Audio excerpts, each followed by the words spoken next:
Yeah, if we go past this many topics, I'd be impressed.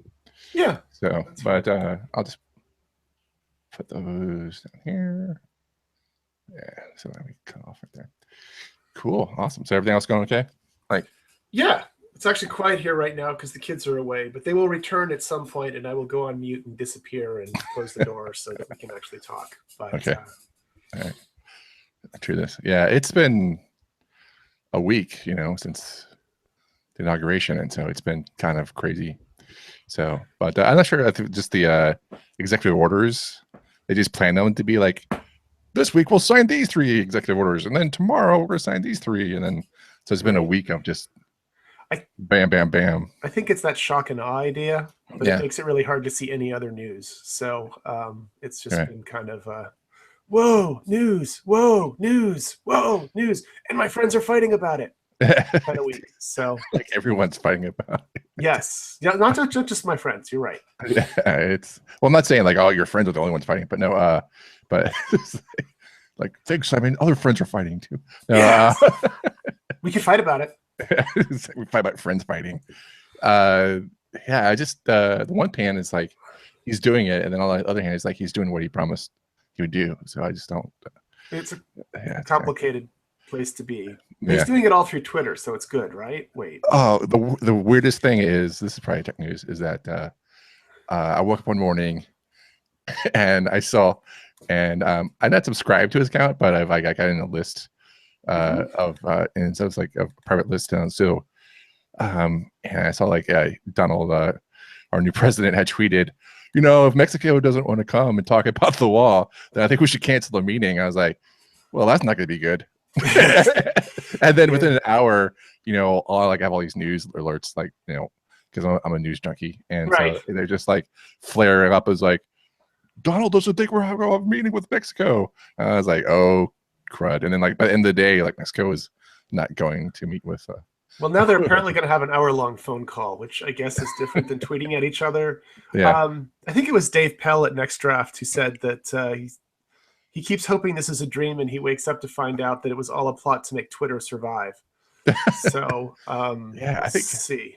that's like the weirdest thing is right. Like, I don't know if we talked about it or not, but on the show, but it's kind of funny is that we were researching the tech news for the politics, and the Trump campaign was going to pay like $5 million to Twitter, Right.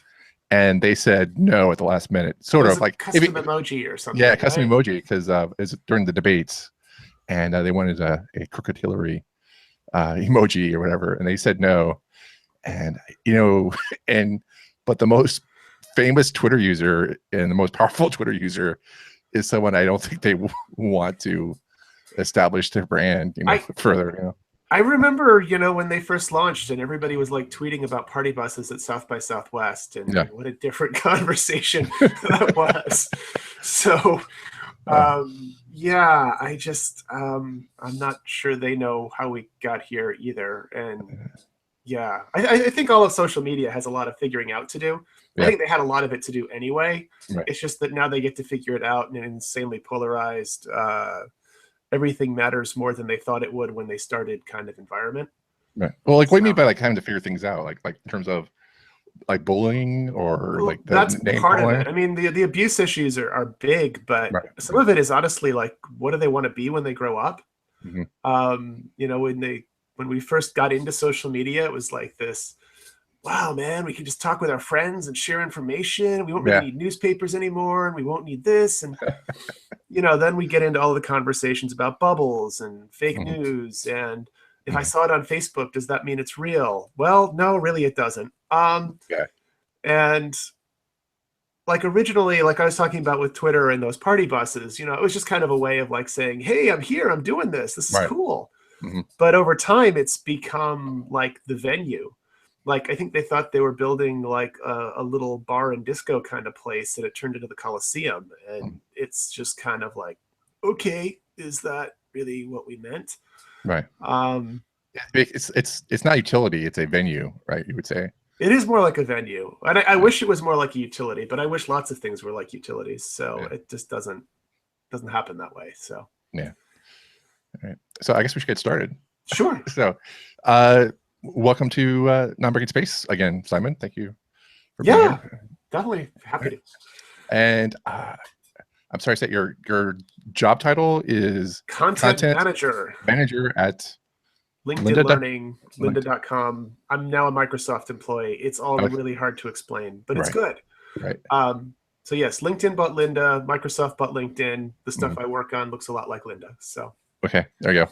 Awesome. Well, yeah, and we do what we usually do here is just talk about the top tech news for the week, month that we usually catch up every month or so just to see what's going on, but we usually just take a look back at the week. And so, one of my favorite stories is Twitter is made of bots. We just talked about Twitter, but apparently there's like, was it over 300,000 bots talking about Star Wars. They're just quoting, like, not even Star Wars movies. They're quoting like books. I think they're probably ebooks. They probably just got them ebooks. So they're quoting books, and they're not even good quotes, right? They're just like randomly picking out sentences, and they're just like, say, okay, you giving it to the bot, and the bot would just like, okay, here's this line, and it doesn't even like try to cut and find the best quote that fits into 140 characters. It just like just gets all the text in there and whatever, and then it hashtags some random word in there. right.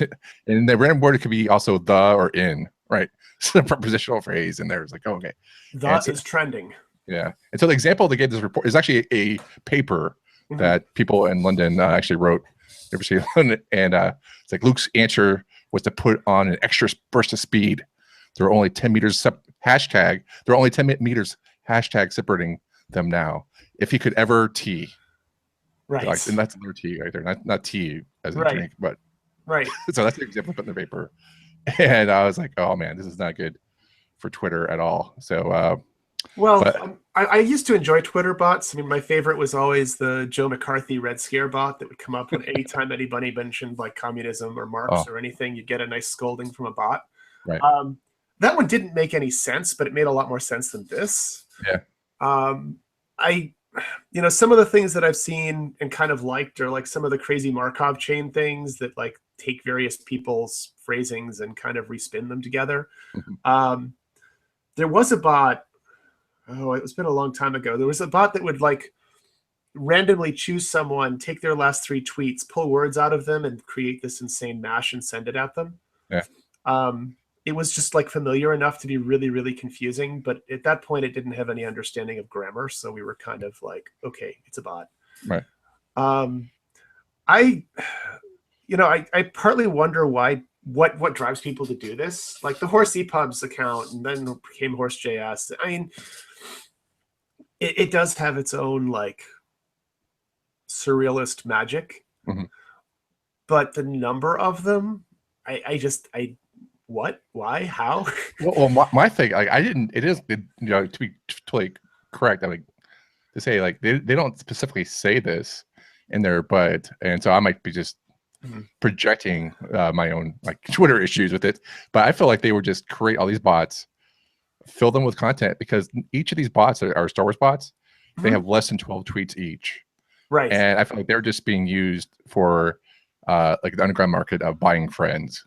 Like, so you'd pay like $50 or whatever, and so they would just so you have like 350,000 bots, like, and someone just comes and say, hey, I want a million, I mean, like, not a million, but like 100,000 followers overnight, and just like, okay, give me $100, right? And so, but because like every one of these bots has at least 11 followers, and then they have like 32 friends. So it's set up as a network. Yeah. There is also kind of a market for slightly used Twitter accounts, apparently. Oh, really? That really? Yeah, I guess it's for the advanced troll who doesn't want to appear as the egg with 0 tweets. Okay. At least it makes it look like somebody was doing something. Okay. And I know that there are tools out there that are, checking this person who's randomly tweeting at me. Have they ever tweeted before? Or do they have a lot of followers? So maybe it's just to get over those kinds of gates. Yeah. But there is something, I don't know, there's something wackier going on here. And whatever the motivations are, the results are really weird. Yeah. Definitely. Yeah. Oh, the the one factoid about these Twitter bots, like the last one we'll mention, is that each of these Star Wars bots Mhm. is marked because when you're on Twitter, right, you can just say like, hey, if you're using like a Twitbot app, which I use, I love Twitbot, Mhm. and so my tweets go out and say like, hey, I use the Twitbot app on my iOS, or if I was on Mac or whatever, I'll send that. So each of these tweet bots is on says it's from Twitter on Windows Phone. And, Okay then. yeah, and so they found like 250,000 Star Wars bots, and they said they took a random sample of like 6 million bots, Mhm. and they did some like, and then they broke down like what apps they say that they're coming from. Excuse me for the cough there, but and only 0.02% came from Twitter on Windows Phone. So Okay. there's a big disparity there.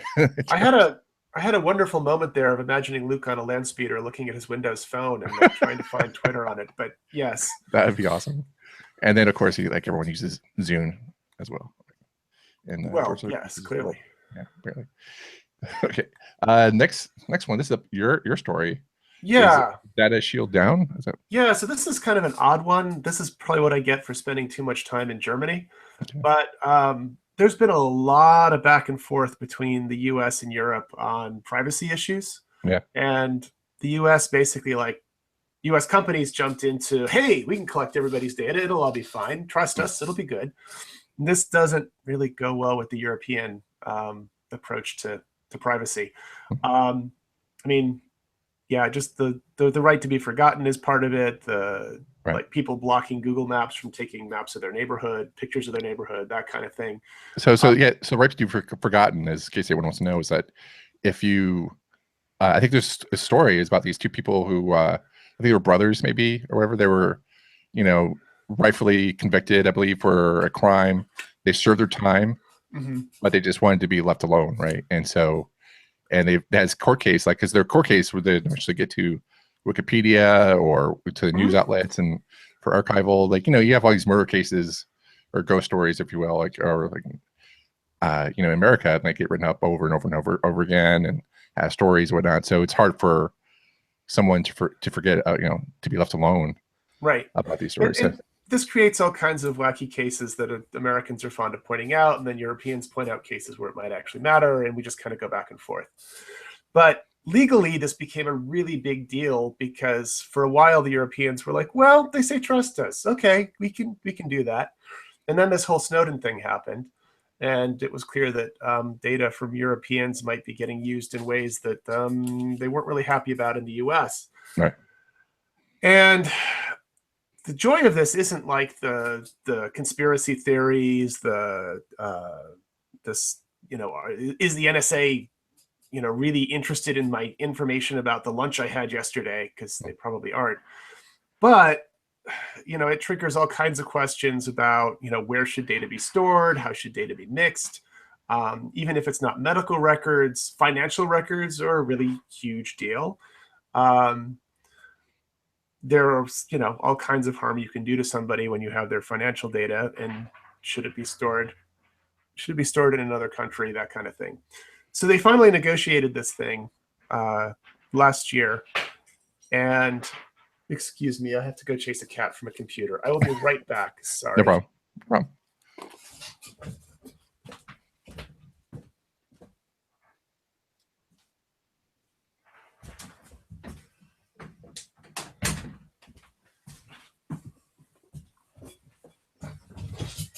My cats, they have no respect.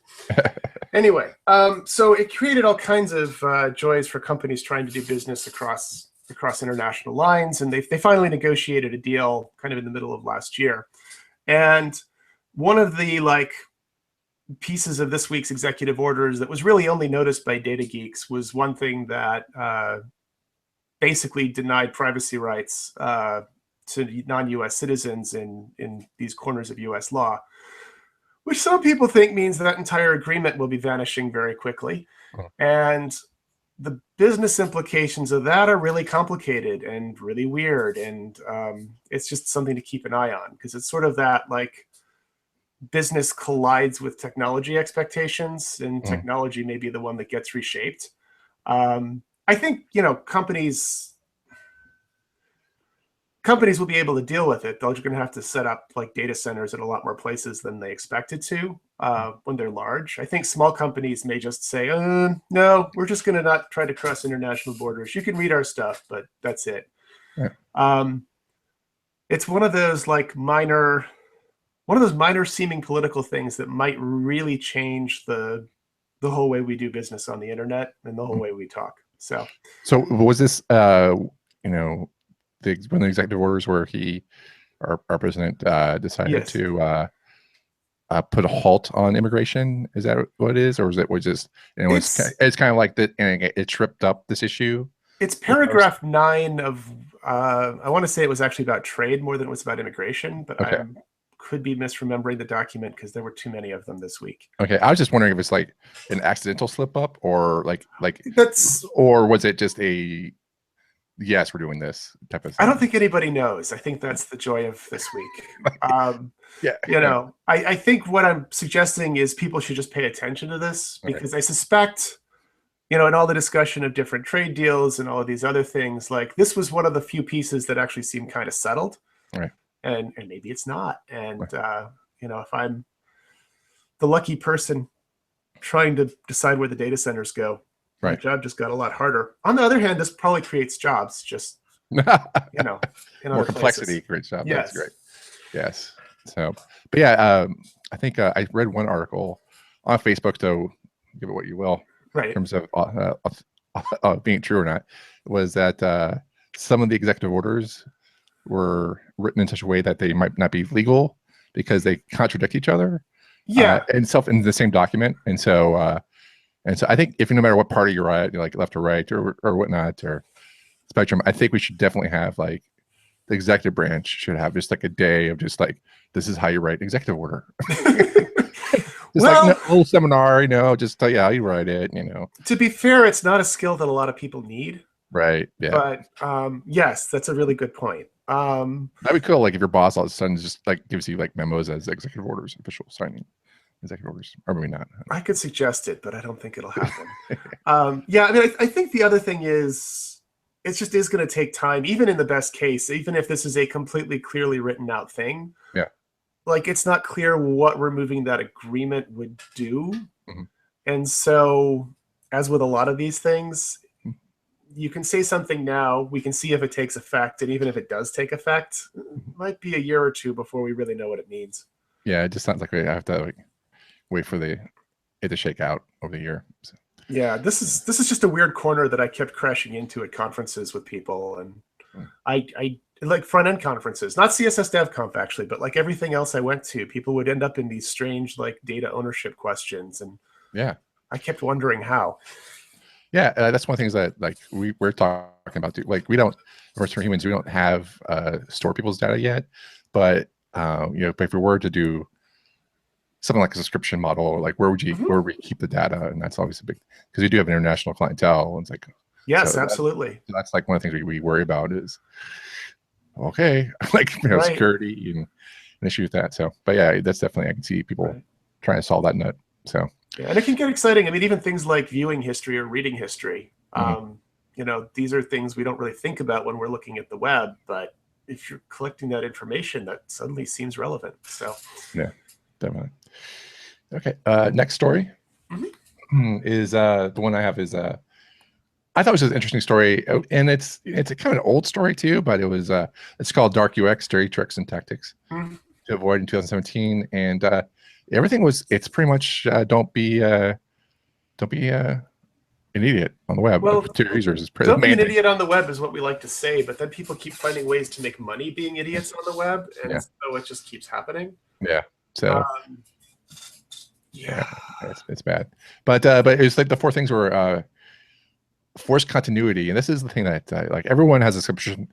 Everyone has a subscription model. I think everyone's gonna be famous for 15 minutes and have a side business that's subscription based. That's my corollary to that. And so the first part is probably the one that I found was most interesting was the forced continuity, and in this article, which is from SitePoint, they talk about providing an easy off ramp after a trial membership has ended is basically the main point. And so if you sign up for a trial membership and they need your credit card, whatever, that sign up or whatnot, or if you sign for Hulu or Netflix, Right. whatever. So like, be able to just be nice to say, hey, this is how you get off, instead of auto charging the credit card, which is like total anti practice, right? For subscription models now these days, is just like they want to get your credit card, and they want you to, like, enjoy the first taste is always free, but then the Right. second month you have to pay full price. So Right. Yeah, this is a place where I was happy with my employer, because when I was interviewing, of course, I signed up for the free trial and took a look around and that kind of stuff. And even though the automated messages I was getting didn't seem to know I'd become an employee or anything, it was actually like really easy to get out, and that was good. I I love subscription models in a lot of ways, because once you're in, you're kind of in, and there are all of these cool things. Yeah. But I also think back to, like, I mean, even like the Publishers Clearinghouse sweepstakes, like somehow subscription models have just always been a magnet for people who want like lots of free money that they don't have to do much to get. Right. I don't know. I wonder how far back in publishing this goes. I bet it goes back to the printing press. It seems like something we're always encouraging, and it's something that has this really clear return on investment that makes people say, yeah, that's great, even though they're darkness. Yeah, I mean, I just like, it's something to actually keep on producing new content, but it's also great to, I think it's a great thing for business too, because instead of just selling new widgets all the time and being a content creator, it's tough, because and even it's easier online than it is, I guess, for print newspapers, if you like an example, or magazines. Like, Newsweek went under and then now they're back, but they're European owned now, so it's kind of crazy. So it's very nice. But yeah, so but I just don't see that ever ending, where people not to make it easier for people to get off a subscription. Yeah. The other classic was, of course, the fake unsubscription notices, where people were really just harvesting information. That's different from collecting your credit card and then not letting you out. It's more about just like being able to spam you. But I just keep marveling at the number of, I don't know, like phishing just wasn't a thing when I first got into all of these computing things. And now even like legitimate operators seem to be setting up things that feel a lot like phishing to me. Like, in what way? An example? Actually, I probably shouldn't say legitimate operators, so because it's not like I can point to big companies. It's more like, well, like one example was I figured out that a lot of the spam I was getting came from my having signed up to a PR company's mailing list at some point. Right. And it was weird, because like I would try to unsubscribe from these things, and basically every time I did, the unsubscribe would lead to a new collection of people contacting me, because I think they were buying the lists of people who would unsubscribe from another list, because those were real addresses.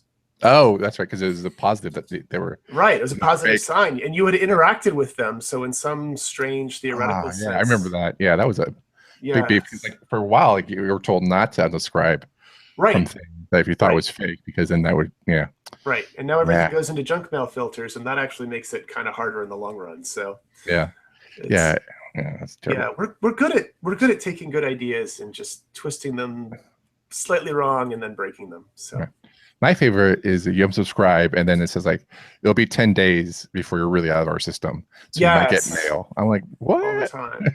All the time. Although actually one of my favorites recently was, there was a site that was sending me like promotional mail every day.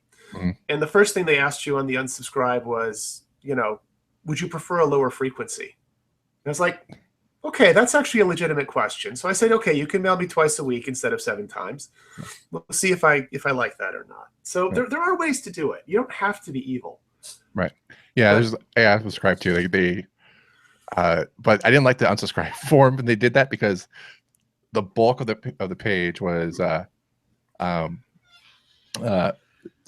adjusting the frequency, and then the bottom part was like, or you can unsubscribe altogether, but it was like really low at the bottom. This was like 3 buttons. One was I love it, reduce it, get me out of here, and that was okay. And then the other thing is, I really kind of related to that was that the unsubscribe links in email. That's like, hey, I hate this email. Is that it's really hard to find. because they like an example they used in the article was that I actually pointed to Amazon. Their unsubscribe link is a gray link over a gray background with the low contrast, so it's hard to be able to find it.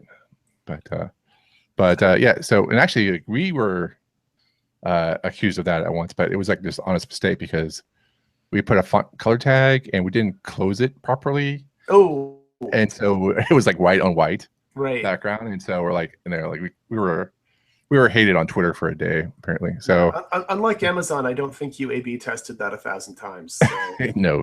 So, but yeah. So it's that's one thing I don't like about that. And then or they use the words unsubscribe, but they don't really use the word unsubscribe. It's like some word verbiage you have to unpack. If you want to not unsubscribe, then don't click here. Then yeah. If you want to unsubscribe and you hate puppies, click here. Like what? That's not, I don't want to press that button. And then friend spam.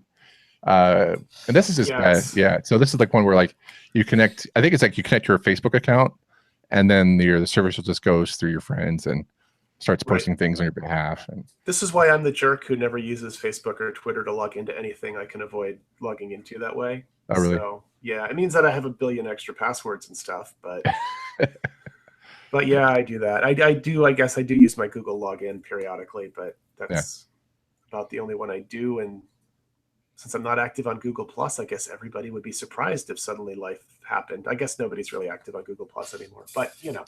Yeah, naming Google. So there we go. Yeah. But yeah, so that's the one. Yeah, I don't know. I love the Facebook login thing. I was probably too much. Well, it's a brilliant idea. It's just it's susceptible to this kind of wackiness. And yeah, definitely get that. Okay, next story. Let's see. Your idea is what's the next idea? Oh yes. So this is just kind of a general like the world is getting weird kind of problem. And it actually, like we were just talking about Facebook, and Facebook makes React and makes a bunch of other things. And I keep noticing, like I found a whole thing today on like how React is moving from like 15.5 to 16. At one point last year, it went from 0.14 to 15.0. They flipped the numbers. The Angular side is even wackier because they had this huge gap from 1 to 2. But now they're going to do this thing where they upgrade the major version number every 6 months. But the first jump has to be from 2 to 4, of course, because going from 2 to 3 would just be like too simple. And then, and you know, like it's not exactly like I grew up with version numbers. I think I was thinking, you know, like in the Windows age and the DOS age, there were version numbers, and I kind of knew the major minor scheme and that kind of thing. But a lot of times they just changed the name of the product, and that was fine too. Then we got into this like continuous deployment. Everything must be continuous, and we're going to have all these things go. And underneath, it turns out there's still all these like version numbers running around in the dark. It's kind of weird. And then you also posted something about hardware, and that like set off all of the weird, you know, like, well, anytime you want to upgrade the software, well, the firmware on your hardware, you got to figure out 7 layers of different versioning and stuff. And I don't want the world to slow down exactly. I don't think we can make it do that. I'm not even sure that we can like make everybody use the same model for naming and numbering stuff. But just somehow, like over the last 6 months, it seems like all of those little version numbers that were sort of hiding under the bed are like running around and playing in the light and causing more headaches. Is that headaches in terms of compatibility, you think? I mean, some of the classic like JavaScript workflow headaches that appear are, you know, you got your version X of npm something you pulled down 3 months ago in my peanut butter code that depends on a different version of that library. And yeah, that's right. This has always been a problem. I mean, like dealing with various Linux dependencies over the years just to make things behave. It's like, oh, that one upgraded and that one wasn't expecting it. And, you know, the magic of Debian was that they built this giant thing to keep track of all that. And everybody else does it too. It's not just Debian and Ubuntu and stuff. But those diagrams are getting larger and larger and larger. And I don't know. I feel like we kind of hit this like the top of the iceberg is big enough now that it's really, really visible, and I don't know what's down there kind of moment. So Like in terms of solving the problem, or yeah, I think it's going to be an exciting year. Well, the other thing last year was like the left pad thing where the guy deleted the one thing off of npm and all of this code failed because of the dependency. Mhm. That's kind of the extreme case. This Right. is, I think we're going to have a lot more of these kind of smaller bites and chunks. um, I swear enterprise software developers spend amazing amounts of their time dealing with these kinds of things, that they're building tools that then help them deal with these things, but then those tools have these kinds of things, and then it's the magic of infinite recursion in software or something. But Yeah. we're just kind of reaching a breaking point. Yeah. Yeah. It's the version control, like versioning software. I think I don't know. It's going to be kind of crazy just trying to keep up with all that things. And so I think Dave Rupert talked about like just if you want to have an app built and you're just pulling down all these like solutions, from the web, and they need their own version of some script, but this other thing needs another version of the same script, but it's a different version upgraded. And so now, like, so it's like when say what your one this old solution requires jQuery 1.8, but Yep. the new one can work on jQuery 2 point something, whatever. But you have like two jQueries, sort of, but not really, and so you're just stuck with it. But yeah, so yeah, we haven't. I mean, maybe there is some magic solution to this. I don't see it coming. A lot of it just has to do with what you call things, and I guess that's one of the hard things about programming. But what do you mean by calling? Just like the numbering, or the numbering, the naming. Mhm. The classic programming problem is what should you really call your variables? Yeah. I think we've migrated from IJKL, which were the classics, to something more descriptive. But everybody has a different idea of what that should mean. Right. Yeah. Well, do you mind if I throw a tangent in here? That we Yeah, didn't plan on talking tangents are about good. this, but you tweeted something today, or Facebook today, I'm not sure what it is, about the person complaining about, not complaining, but mentioning that the web is about modules / components Oh, versus yes. pages. I want to get your thoughts on that, because Sure. if I can find that tweet. So I think actually some of the stuff I'm complaining about really has to do with, people are trying to build applications. And so these things that I'm saying all these parts are, tend to be the modules they're building the software out of. And that's difficult. I wrote a piece a few years ago in which I wrote about like the magic of the web was that it was supposed to be for documents. And then people realized they could build apps on it. Right. But because the documents had already established trust, like you weren't going to get anything too heinous off the web, that the apps could actually happen, and documents really paved the way for this. At the time, I was really excited that documents still seem to be holding up really well as a structure for building these things. Clearly, in the last few years, there are a lot of people who think I'm really wrong about that. They like the trust part, but they don't ever want to think in documents. I think programmers prefer to think in like code modules and things that do something rather than are something. It's a tension that's everywhere. I mean, when I was in XML stuff, this was like even more pronounced because like people wanted to make API calls, not exchange XML documents. What's with these stupid documents? It's basically a recurring conversation. This particular iteration, yeah, it's become more and more of a thing because more people think of the web as just an application distribution network, which it's great at, but it kind of comes with its own ideas.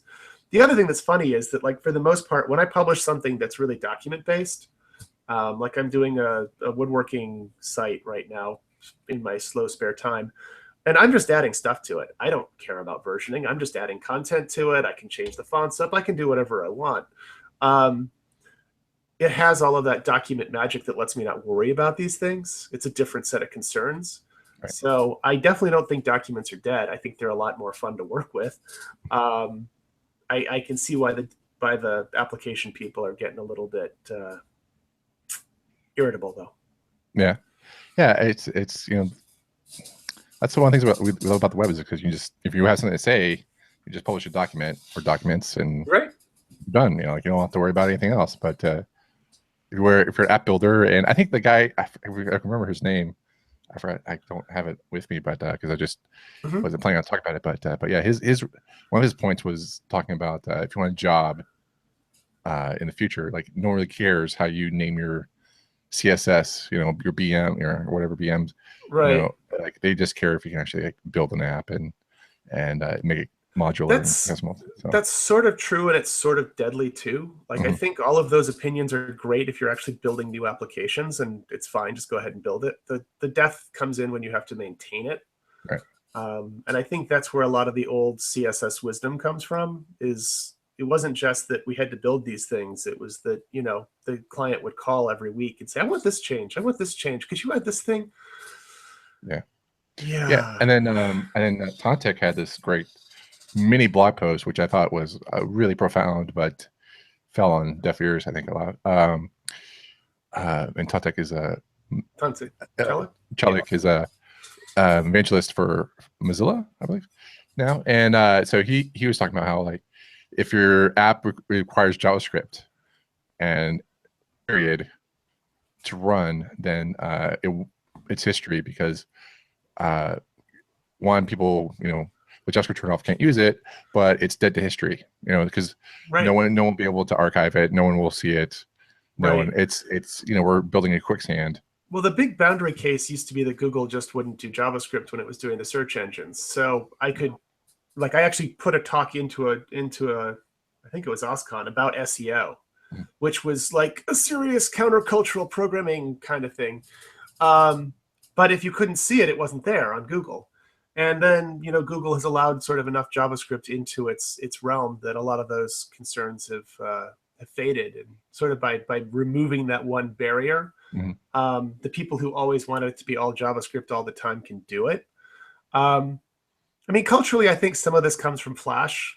That was just Flash stuff was programs, and that was normal. You might build it with tools, but underneath it was a program.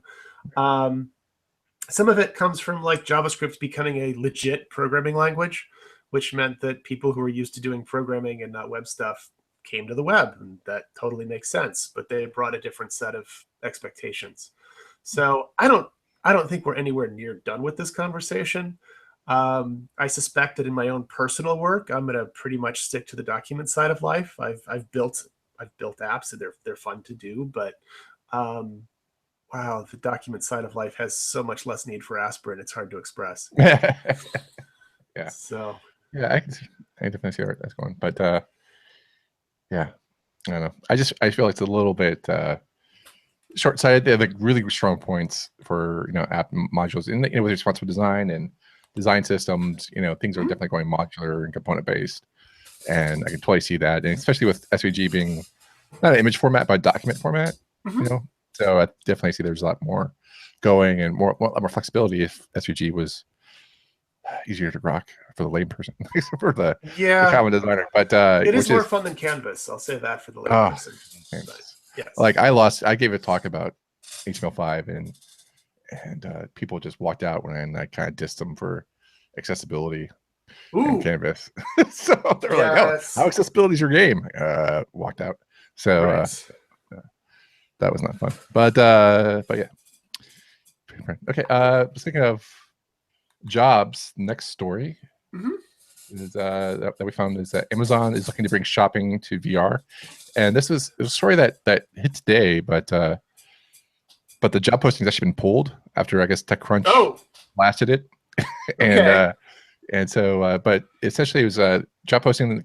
They had a couple of choice quotes from the job posting, but the one that made the news was that it was quote you'll be in charge of quote building Amazon's VR shopping experience for use by Hmm. millions of customers on a wide variety of VR devices, end quote. And so that was and I would just say right up front that I am not a big fan of VR. So I'm a big bias because I just don't feel I feel like VR has come a long way.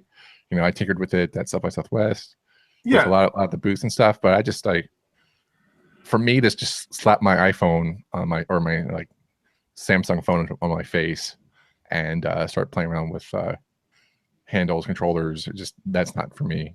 I just Well, yeah. I mean, for me, I have some queasiness problems, especially with the cardboard. And I did try out some of the better stuff, and I was fine. yeah, I was a little nervous about what looked like nothing below my feet, but that was just there to test me, right? right.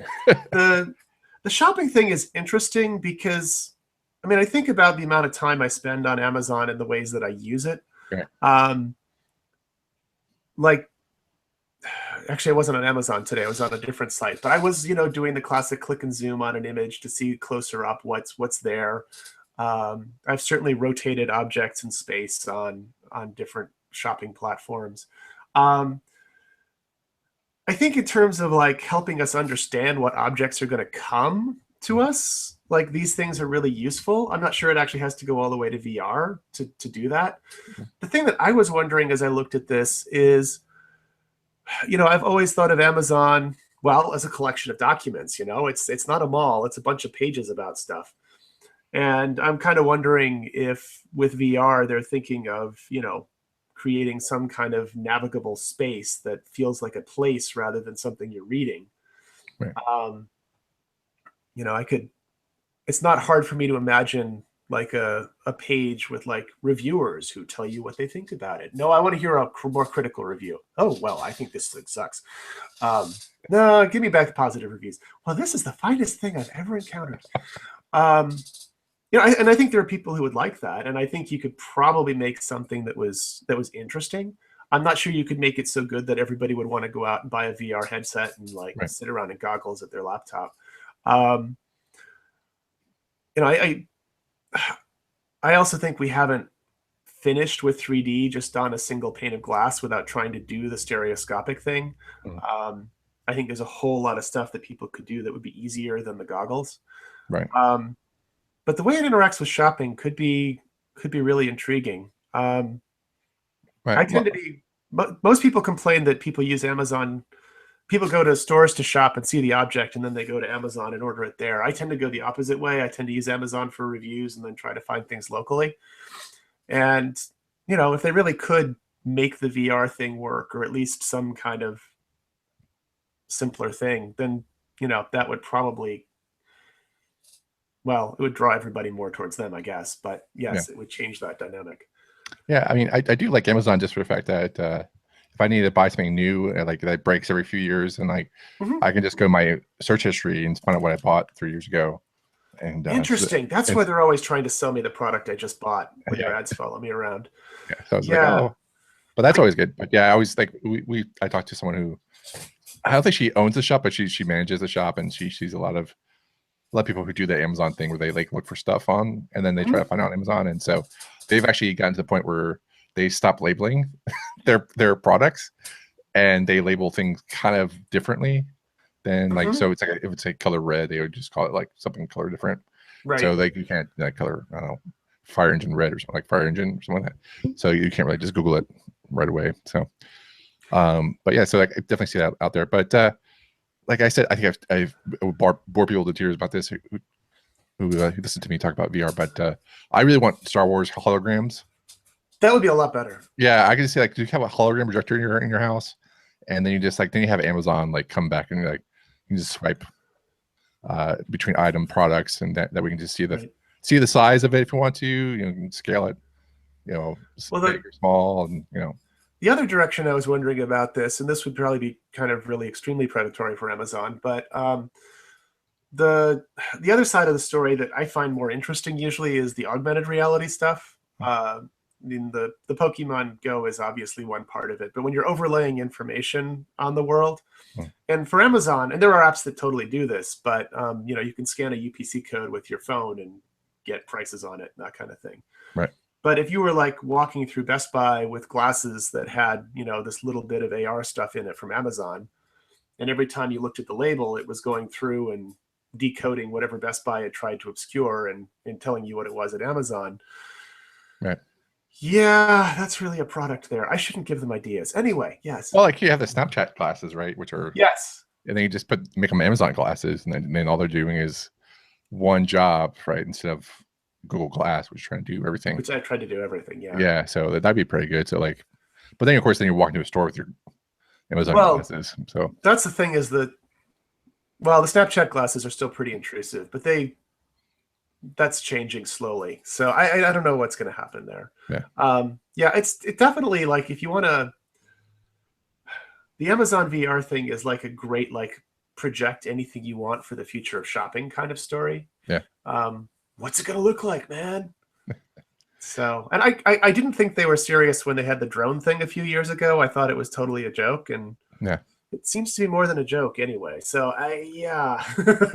Well, that it's like that last mile. Like it's like of like, internet, that last Yes. like thing. So if they could just solve that, because if you're in a big city like Austin Right. now has Prime Now, and so it's really great, time saver. Like I don't have time to rush to a store or whatever, Right. and also like for just for the small items, it's really great. So I find that really awesome, and it's going to be terrible once the Pizza Hut figures that out. So we're Ooh, delivering pizzas by air, so and that's going to be terrible for all the drivers out there. So pizza's crashing through your window. Perfect. it's like, yeah, that's exactly. No wonder they have so many programmers for that project for Amazon. I'm like, oh my gosh, It's hard. yeah. It's like, oh man, that'd be so much a fun project. Just like we're on the Pizza Hut drone program. I would love that. Okay, next story, Mhm. which could be feature a Pizza Hut drone commercial, I think is it could. the Super Bowl ad prices are now. I think it's actually 5.5 million was the last time I checked. Yeah. So when the Super Bowl is coming down, who's your team? Who you're rooting for? I'm always cheering for the Buffalo Bills. That just doesn't work very well. that has not happened this year, my friend. I know. I know. They could pull an upset somehow. Well, really if they didn't when they were in the Super Bowl, how are they going to do it when they're not? I don't know. They're probably gonna get the same number of Super Bowl wins. I'm still recovering from the 1990s. But anyway, Oh, man. I mean, the Super Bowl is the one football game that I see regularly. We have a friend who has a party, and it's completely worth seeing it. Yeah. My kid, I mean, honestly, when we go out, my kids get sports when we go out to eat pizza because they always have ESPN on, and it's always something different. Right. So not having regular TV in the house just means my kids aren't exposed to enough sports. Yeah. So clearly I'm willing to pay, for them. I'm not willing to pay for the party. We're bringing dessert. That's different. Yeah. I'm willing to expose them to all that incredibly luscious advertising for the sake of their sports educations. I don't know. I mean, I remember I grew up in Corning, New York. It was a really exciting thing at one point when Corning bought an ad. And actually now I'm thinking it was the MASH finale that I'm thinking of and not the Super Bowl. But oh wow. But the MASH finale. Yeah. It was also one of the most watched TV shows of all time. Yes. It was for a sunglasses brand that went nowhere. But these things happen. A lot of Super Bowl ads don't really lead anywhere. No. There are so few times when so many people are actually watching the same thing at this point. Right. That those become like rare and magical. Right. The part that I don't really understand is how that connects to the rest of the advertising ecosystem. I mean, partly it's like it's the Oscars of advertising because everybody spent so much stuff, they're sending their best. Right.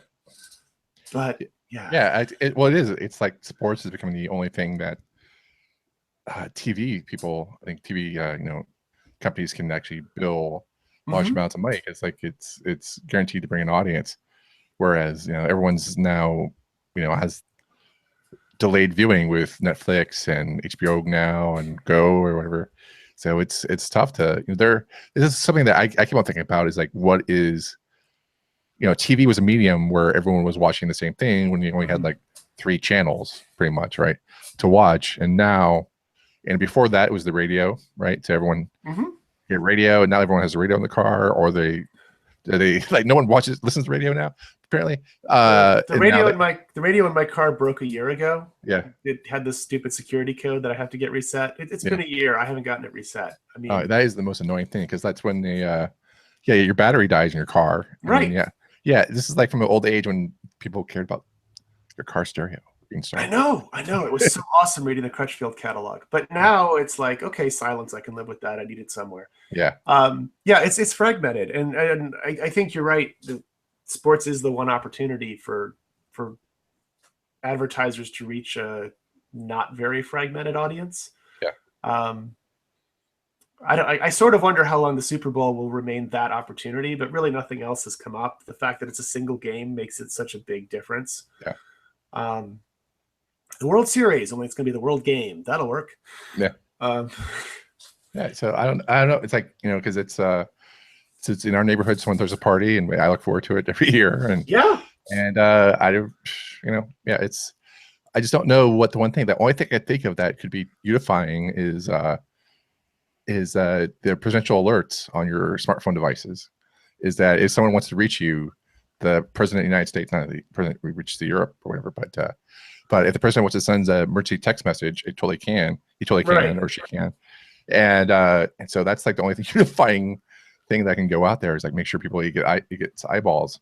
Right. And so And even then, like I'm trying to remember what share of people watch the Super Bowl. I know it's way higher than any other broadcast event, but it's I think it's 100 million people around the world. I think so. yeah. So it's pretty massive. And so, but you also compare like the popular TV shows that are popular now, that they would get fired, they would get canceled if they had the same ratings that they had 20 years ago, right? Because there's no one's watching them, and so you need something better than Nielsen. Needs to take into account. Even like one of my favorite shows is Doctor Who, right, from BBC, right? And so it's not, I love the current Doctor, Peter Capaldi, but he's not bringing in the ratings that the last two Doctors have brought in. Some terrible thing will happen to him soon. Right. Well, like the rumor is that this is his last season coming up. So I don't know, but that's another podcast. But but now it's like, one of the things as an adult fan of Doctor Who now is that I keep an eye on the ratings because, when I was a fan in America growing up, it was all PBS. Right. Watching it, and then it got canceled somehow. I was busy growing up, living life or whatever, and so now I watch it. It's like I keep an eye on the ratings because if they slip, right? But now it's like an international phenomenon. So it being canceled won't. I don't think the show will be canceled, but the details could change. It's more like when I was a kid watching sitcoms. I always realized that no matter how terrible things were, about the 20-minute mark in the hour, they were going to get a lot better. Yeah. And it wasn't the end of the show. It was, things were going to keep going somehow. Yeah. Every now and then part 2 would happen and that would throw me off. But yeah. Minute 50, something would have to happen. Yeah. To wrap things up in a bow. So, but since then, I don't really see a big unifying experience other than Super Bowl. No. So I don't know. No, and certainly not at that sort of national or international level. Right. I mean, actually, there are things outside the U.S. I'm thinking like Eurovision draws Eurovision, that kind of massive crowd. I think kind of every country has something, but there used to be a lot more of these things. Yeah. So a lot more of that stuff. So I don't know, but also without Super Bowl, we would not have Left Shark at all. So no, we need Left Shark. We need Left Shark, and so that's pretty important. So it's also another angle of it is, $5.5 million. That doesn't include the millions of dollars that will go into a TV spot, making it production of it, and they're all gambling for a viral video, right? Yes. It's like you can't make a viral video. You can attempt to make a viral video, right? And so they're all gambling, which is awesome. Like if someone pays you to here's $1 million, please gamble and make me a viral video, that'd be awesome. But yeah, and like it turned out to be like this backup dancer on the halftime show was the big hit. So that was like 2 Super Bowls ago too, right? That wasn't even like we're still talking about Left Shark. I was at the same party I was planning to be at next time, so it's all good. Yeah, awesome. Okay, next story is the new iOS. Actually, this is not the story about the iOS new update that's coming out. This is just the earbuds. It's just about the earbuds, right? Because Apple has the AirPods now. I think they're called AirPods. Yes. And they're the Bluetooth to connect to your iOS device, which no longer has the audio port, by the way. So we need to do like probably a funeral for your audio jack technology after 100 years. I don't know how long. I'm currently talking to you over audio jack technology, but that's all right. Well, you should just burn it to the ground, man. It's no longer useful. It's all Bluetooth now, man. My phone is also Android and still has a jack, so yeah, it's all right. Yeah, I don't understand. This like this could turn into an Apple rant. Like Apple doesn't know what it's doing. You definitely talk to the recent design choices where like they have a battery powered mouse that you can't use while it's charging. The Apple Pencil, which itself is just a phenomenal tool. I have one. I love it. Right here. And I had to go buy a rubber doodad. Right. Cap doesn't get lost. I wish I had, caps get lost. When Steve Jobs complained about stylus when the iPhone was announced. It's like Where's no he one gonna wants a put it? stylus; they get lost. Woo. So like, okay, here's a pencil, very expensive pencil tool. You're gonna lose the cap. Right. So we decided at Apple to design it so we don't lose the cap. Well, they could make it So, so the cap is a Bluetooth headphone that goes in your ear, and that way you don't lose it. It's yeah, that'd always be on the awesome. stylus, or well, your Yeah, stylus would get kind of icky, but you know. yeah, it would. Yeah, I don't know. But then you charge this up and you charge it with your iPad, right? And they charge your iPad, and your iPad looks like an iPad on a stick. Just really stupid. So you can point to like Apple, like not. I don't think Apple's like eating their dog food when it comes to their devices. In terms of like when they built them, they don't really live with them, Yeah, and I don't think. I will confess that my current devices that I've bought by choice are from HP and Samsung. So Yeah. it's, you know, Yeah. HP is doing more interesting things with computers. Okay, Samsung's not doing all that much like exciting and new, Yeah. but although I like this little wireless charging pad, that's been a nice. Yeah, I think that's where things are going to go because that's so much nicer. Yeah, it is. It is, and Yeah. I don't know. It's not that I like dislike Apple. I have a Mac sitting on my desk I use for work. I totally live in that ecosystem too. It's fine. I just yeah, the courage. I think that's the problem. It's too much courage. Too much courage. So, and then yeah, because I think people are now trained to look for USB ports, and I think that's just bad. That's just bad habit. Mankind was not built for looking for USB ports. That's just my Well, philosophy. we definitely weren't built for plugging them in, but That's right. Yeah. even the ones that only go in one direction, I'm good at messing with, but it's okay. Yeah.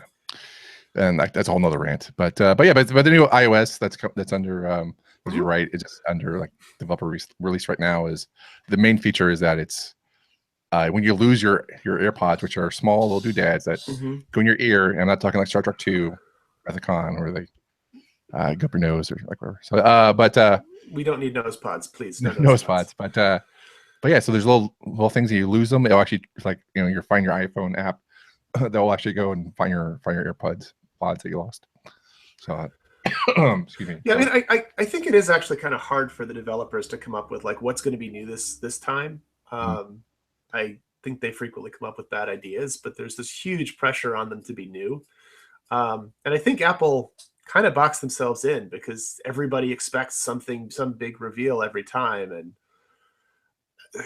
the world doesn't have to be that way. But once you've got everybody expecting it, it's hard to step back. So yeah, I mean, like one of their major commercials for the iPhone is it's being waterproof now. It's like more waterproof than before. So right. So which is like about time. I don't know, but well, it's part of why I bought the Samsung.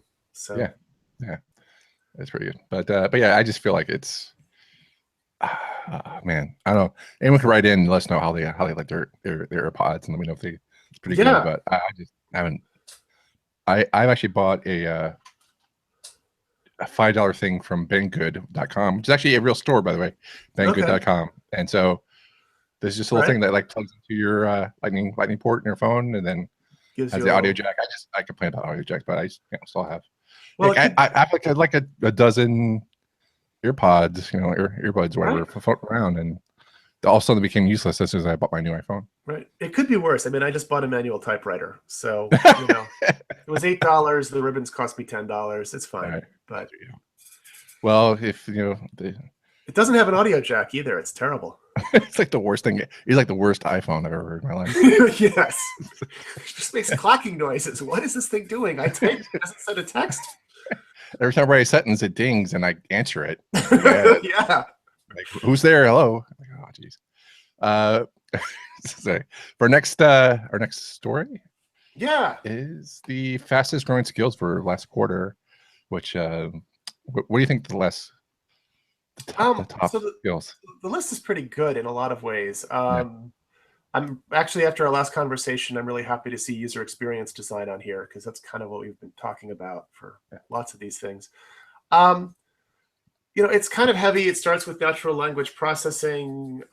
Machine learning is in here. I think the AI story is really hot right now. I'm not as sure that it's actually delivering right now, but I guess you have to hire people to make things deliver. I see Swift is something that surprised me. Like Mm. Apple, after all these years of making people, including me, suffer with Objective-C, finally like came up with a language that was better. And I'm still trying to decide if people love Swift because it's Swift or because it's not Objective-C. So that's a hard question. But yeah, I mean, I see social stuff here. I see some sort of cloud stuff here. I see AngularJS made the top 10, which surprises me a little bit because Yeah. the kind of the version numbering thing, the version 1 to version 2 jump was a big deal. And I don't know. Part of what I'm trying to figure out right now is, did the brand survive the version change? It's kind of a fun question. But for last year, definitely it still sticks. Yeah. Yeah, I would probably have broken this down in like a couple of different categories because like Tableau and R go together, and machine learning goes with the natural language processing. The people aren't always the same people, but like everyone's trying to solve the same thing. The one that kind of puzzles me is at the very end, the Zendesk customer support. Yeah. Is there? I mean, Zendesk is important, but whoa, like it makes the list. I don't know. Yeah. Yeah, I think, well, it's customer support is going to be very hard. It's a very hard thing to manage, especially when customer support's, is across the phone, Twitter, social media, and Mm-hmm. email. So it's very tough. I don't think that Zendesk or Zendesk competitors also handle that very well. But I'm Mm-hmm. surprised that Zendesk itself made the list. So, and not like I kind of worry that if they made the list for customer support, that there's something else wrong. mm, But maybe their customer support people just tell everyone how wonderful the world is because it is, and life is good. But yeah. yeah, I mean, some of these things also tie in. Like the 3D rendering totally ties into the VR stuff we were talking about earlier. Mhm. I'm a little surprised information security is only at 15. Mhm. Um, Based on the conversations I've had in the last few months, I'm kind of like expecting that to become number one really quickly. But we'll see. And so we didn't talk about this story today, but it was on our list. It didn't make the cut, but the Amazon Web Services Mm-hmm. is up there, like number 4, and so that was the story that we had was it what Google is needs to make some inroads and like into other services. So instead of just Yes. selling ads, they need to make upgrade and to get Yeah. profitable elsewhere. And the article was about trying to compete with Amazon on that way. And of course, Microsoft has their own cloud Right. services, but they have their own clientele with offices they can easily tap into and extend and embrace their clientele. I don't feel bad for Google very often, but this is really like a space that seems like it should have been theirs, and Mhm. somehow it got away.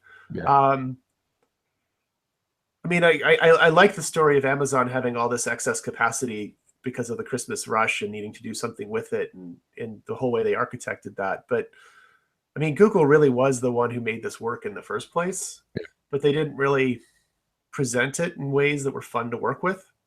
Um, so yeah, I'm sure they have great things going. They're always developing new and cool things, but whether Microsoft and Amazon are catchable at this point, it would be really kind of weird to me if like the center of cloud computing turned out not to be Silicon Valley but Seattle.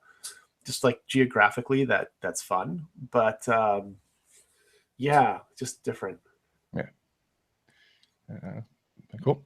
I know So everything should be in Austin, but should it be? I don't know. Please don't come to Austin. No, but yeah, oh man, I don't want to talk about Austin anymore. that's fine. We'll let you Yeah, be. just please go to other towns. So it's beautiful here, but Yes, yeah, so it's yeah, I'm not sure I should talk about Austin, that's okay.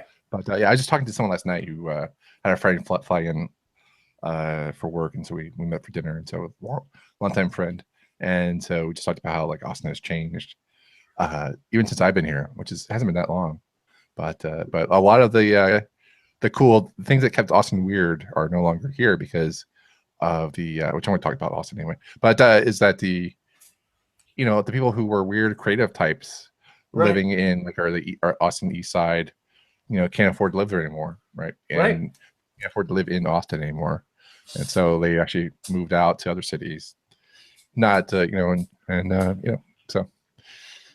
Well, and so now we have like condos flying up everywhere. There's I think I think about Twitter bots. I always thought about having a bot that would every day tell you how many construction cranes there were in downtown Austin. Yes. And so it was like 12 at one point.